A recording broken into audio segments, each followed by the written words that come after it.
What's up, it's your boy King, back in with another video.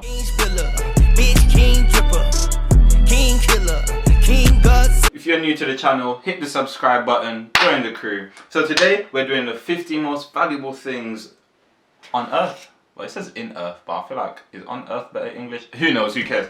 Yeah, without further ado, let's make this full screen and jump straight into the video. Many people enjoy collecting things as a hobby, from trading cards to musical instruments and memorabilia. I feel like I should collect something myself. There's something satisfying about watching your collection grow. But in every category, there is a veritable holy grail, an item so rare that only the world's elite could hope to possess it. From gemstones to comic books, we're looking at the rarest items in the world. There's gonna be bare diamonds on here. I bet there's gonna be bare diamonds. Though he may not be as famous as Babe Ruth or Lou Gehrig, Hannes Wagner's baseball card is by far the rarest in existence. The 1909 to 11 Hannes Wagner baseball cards. Oh yeah, American loves to collect like cards and stuff, innit? But I guess everyone does, like Pokemon cards, I guess. A record of $2.8 million, which was paid for a different copy of the same card 2.8 in mil. 2007. The cards were produced by the American Tobacco Company. About 60 Wagner cards exist. The tobacco company abruptly stopped production because either the great pirate shortstop opposed smoking, or he wasn't compensated for use of his image, or perhaps both. For whatever reason, the limited run made the card extremely valuable. In addition, the card was produced with larger than average margins, leading to the nickname Jumbo Wagner. Jumbo Wagner. 2.8 million for one card. What you buy that? Yeah, I understand it's a collectible and stuff. What do you do with it, man? Many people see the advent of the Gutenberg printing press as the single most important moment in modern history. Before the printing press, books had to be written out by hand, meaning that it was time-intensive. Thus, books were scarce and literacy was a luxury reserved for the rich and powerful. But the Gutenberg and imagine, you're reading a book and you can't understand the handwriting. Unsurprisingly, the Bible. The first was commissioned in 1456 and several hundred more followed. But books are not designed to be durable, and very few remain. At the moment, 28 partial copies are purported to exist and 21 full copies. These are held in the Library of Congress and other well-respected institutions all across the Western world. A single page in good condition can go for $25,000. A single page? The first edition could easily fetch $35 million. Not bad for a dusty old book. Wait, no, go back. Could easily good condition can go for $25,000, and a complete first edition could easily fetch $35 million. Imagine, you're just like,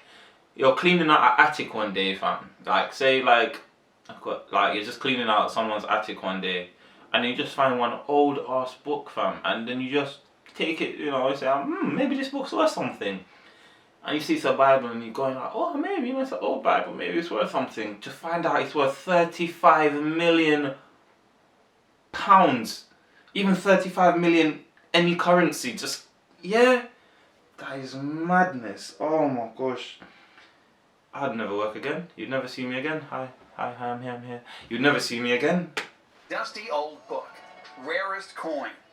At first glance, it might look like a piece of leftover loose change, but it's actually worth millions, making it possibly the most valuable ounce of gold in the world. The rare 1933 $20 I know coins is a big market, especially for collections and stuff like that. Sold at auction and a legend among collectors. The coins, featuring an eagle on one side and liberty on the other, were melted down before they ever left the United States Mint, sacrificed as part of a strategy to remove America from the gold standard and stabilize the American economy. Only one coin is legally in private hands, with all other 1933 double eagles remaining as property of the U.S. government, and the U.S. Secret Service pursues any newly discovered coins. Only one coin has been sold in recent years, and the $20 coin went for an unbelievable $7.9 million. 7.9 mil.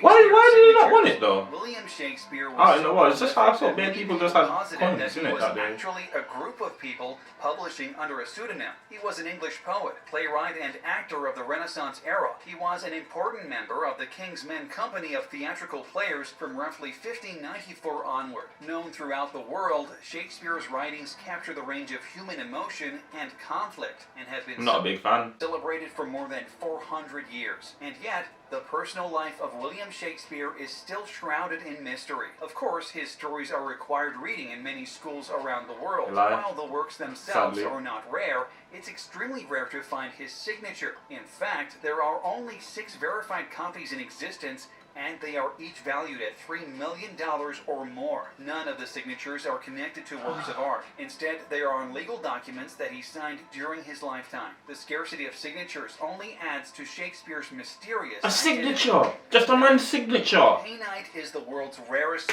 You know what, yeah? That's even an invasion of privacy, fam. Like, man signed something, like, Quay when he was alive, and now, it's peak, man. If you die and you're, like, famous, everything you owned is liable to be auctioned off at some given point in time. Someone will place a value on it and auction it off, mate. I'm telling you. Stone. It was originally discovered in 1950 in Myanmar by British mineralogist and gem dealer Arthur C.D. Payne. Painite's extreme rarity is due to it containing the chemical elements zirconium and boron, which do not normally associate with each other in nature and don't occur together in any other mineral. Ironically, some painite crystals are partly altered to a crust of small pink crystals of the more common ruby. Though it's very close in composition to sapphire, these stones are totally unique. Their extreme scarcity means that painite costs as much as $60,000 for a single carat. They are only native to a small region in Myanmar, making them even more difficult to obtain. While other precious stones like diamonds and emeralds are better known, true gem aficionados know that painite is the rarest stone on Earth. Spider-Man comic.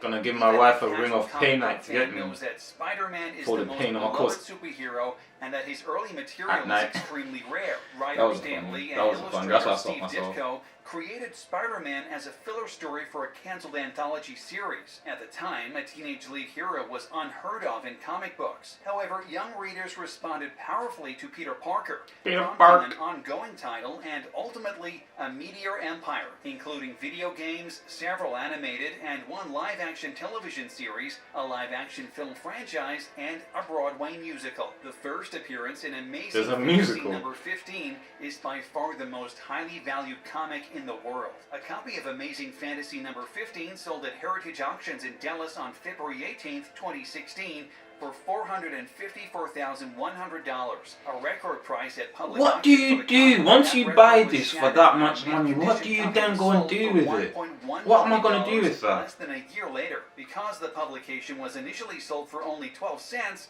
it pays to hold on to your old comic books. Tree Skilling Yellow Stamp.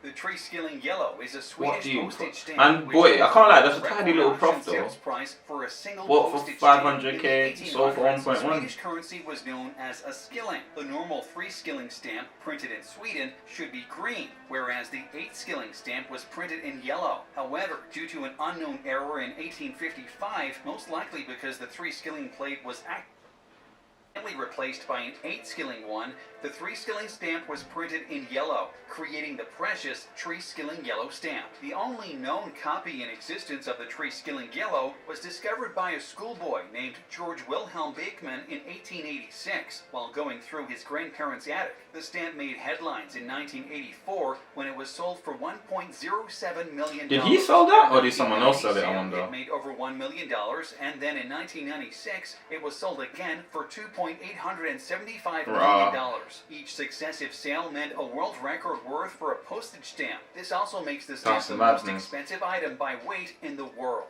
You lie? Because it's literally like Levi's are synonymous with blue jeans. The story began in 1850 when a Bavarian immigrant arrived in San Francisco to try his luck in the gold rush. Hearing of the miners' need for durable pants, Strauss hired a tailor to make garments out of tan canvas. Later, denim was substituted, and copper riveting was added to pocket seams. Little did he know that he would become richer than any of the gold miners. Levi's became extremely popular for their durability and eventually their style. To this day, are my favorite jeans brand, 100%. Years ago, went on sale in 2005. And were purchased by a Japanese collector for $60,000. While there are technically more expensive pants, these are one of a kind and cannot be recreated, making them the rarest pair of pants in the world. Double Fantasy Album. One of the most legendary Well, that's hard though. Levi's are the in best though, music by far. occurred on December 8th, 100%. 1980. Mark David Chapman was a psychotic man living in New York City. He had a number of obsessions, including Catcher in the Rye, Todd Rundgren, and most famously, the Beatles. On that fateful day, he accosted James Taylor in the subway, and then went looking for famed Beatles songwriter John Lennon. Before the grisly murder took place, Chapman asked Lennon to sign a copy of his latest album, Double Fantasy. Lennon acquiesced only moments before Chapman shot him point blank in the back and the lung. The album fell into the rose garden nearby. It was later used as evidence in the case because it had Chapman's fingerprints. Though it's an extremely morbid piece of memorabilia, the album was later sold for $460,000. Chapman remains in jail to this day for the horrendous murder. That is a bit mad. I didn't even know that. Breed of ancient horses that developed in Portugal's Iberian Peninsula. Their primitive markings, convex profile, and grulla coloring are all indicative of their ancientness. The Soraya is an extremely rare breed and is one of the very few types of original wild horses that are still living. However, very recently they have been categorized as a breed by the Portuguese National Stud in order to ensure safe breeding by human intervention and thus help their population grow. Today, they are mainly found in Portugal and Germany. It's thought the Soraya animals were among the first to be taken to the Americas by the Spanish, as they were adaptable, hardy, and useful as pack animals. Yeah. Once upon a time, these horses were plentiful. Bro, imagine a horse kicking you. I saw a video, yeah, of a horse kicking like I think it was a goose. Bro, if one of them metal hooves hit you, it's peak. It's peak, man. Go over it, you know. Like, you better hope it hits your side or something. That's exactly what happened in 2003 when Harrods department store in London unveiled the Blue Empress. The diamond necklace valued at around $16 million, and the shop hoped it would be sold as a Christmas present. The necklace quickly attracted a bid of $20 million. It's built around the Blue Empress, a rare. Hold on. So if it's going on sale for 16 mil, why am I gonna go pay 20 million for it? Just pay the 16 mil. See, people with too much money, yeah, there's something wrong with them. I'm telling you this right now. Like, I actually don't know what's wrong with them. Like, if it is worth 15, 16 mil, why am I going to go pay 4 more million on top of that? There must have been a bidding war. Surely there must have been a bidding war. Pear-shaped diamond weighing 14 carats. The necklace in which it's set is made from 18-carat white gold and a number of smaller round white diamonds. It's among a unique collection of 11 blue diamonds mounted in settings from Los Angeles-based designer Christian C. The stone is especially valuable because colored diamonds are extremely rare, and this specimen is considered by many to be the most perfectly crafted in the world. The necklace was eventually sold to an anonymous buyer for an undisclosed amount. Bottle of wine. Even an amateur sommelier knows that wine is valued both for its taste and its history. One bottle of wine from 1787 has both in spades. The bottle was a Bordeaux, a 1787 Chateau Lafite produced. That's mad though. You can actually keep wine for hundreds and hundreds and hundreds of years. Of course, properly, without having opened the bottle and everything like that. And the value will just keep going up and up and up and up and up. So say like you buy from a classic, I don't know, like a classic wine vineyard right now, like maybe a 2013 bottle or whatever, right? And you leave it there and you just keep that bottle in your family for generations, you can make thousands of pounds off that one bottle. Like, that is crazy. By the Rothschild family's vineyards in the south of France. Publisher Malcolm Forbes in 1985 paid $160,000 for a bottle of 1787 vintage, which was believed to be from the late President Thomas Jefferson's cellar and has the initials THJ etched in the glass. Thomas Jefferson was the third president of the United States and one of the most revered of its founding fathers. A philosopher, scientist, and statesman, the aristocratic Jefferson was also an avid enophile. When he was ambassador to France, he spent much of his time visiting the vineyards of Bordeaux and Burgundy, buying wine for his own collection and on behalf of his friends back home. Ming Dynasty vase. An old vase may seem like it's primed for the donation, but check it with an antique expert first to see if it can pay for your retirement. Exactly. Hey, I'm telling you, anything, yeah, if you go and you clear out an old person's attic especially, like, or you go clearing out your house and you start seeing like really old things, especially Antiques Roadshow showed me this. Things are worth money. Everything is worth something to someone. Just because it's worth rubbish to you, don't mean it's not worth something to someone else. Like 100%. Go get that looked at.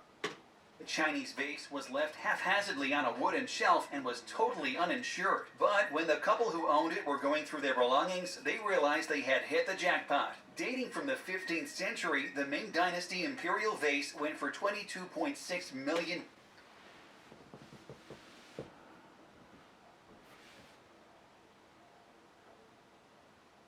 Let me make sure I got that right. $22.6 million for a vase that was just haphazardly on some shelf somewhere. One. I know I just said what I said, but how did you even know before taking it anywhere that that vase was worth bare peas and you had it that whole time and didn't know? You think I'd be 22.6 million? I would have been angry every single day. I wouldn't have been angry. I would be angry every single day I had to go to work. Every single day I had to go to work, I'd have been angry. I would have told them to somehow time travel and give me my time back. Because I'm a multi-millionaire. Don't you know I'm worth $22.6 million? 22, that's like what? 20 million pounds? 21 something million pounds? Bro, I'm buying your house. I'm probably now your mom's landlord. Everything. Work? What's work? This was almost twice its first estimated value. Surprisingly, it was bought via a telephone bid by an anonymous buyer. Very few of these vases exist in good condition, and the couple said they couldn't remember where they had acquired the decorative piece of kitchenware. Thanks to this happy accident, the couple have retired comfortably. Of course. Caviar of the East. Comfortably? That's what you call retiring comfortably. That's what I call retiring in luxury, mate. In superb luxury. Yan Wo, or bird's nest, is sometimes referred to as the caviar of the East. There are two reasons for this. They're high cost, and because this food is treasured as a delicacy. A few species of swiftlets build edible nests that are consumed by humans worldwide, and because the nests are extremely difficult to harvest, the food is extremely expensive. The Chinese believe eating these birds' nest influences lung, stomach, and kidney meridians. From what I've heard, it's like shark fin soup, and it doesn't really taste of anything. Aid recuperation from debilitating illnesses because of their easily digestible glycoprotein and other nutrients. Farmed nests can cost $50 a bowl in China, but wild caught nests generally go for $10,000 a gram. Hey, get me to China right now. I'm gonna go harvest some bird nests. I'm gonna go harvest some bird nests right now. Anyway, I think that was number 15 because obviously it's a bird nest, and it's what again? Come again. Caught nests generally go for $10,000. 10,000. 10 bags. 10 bags for 1 gram. 10 bags for 1 gram. These are the hardest drug dealers on earth.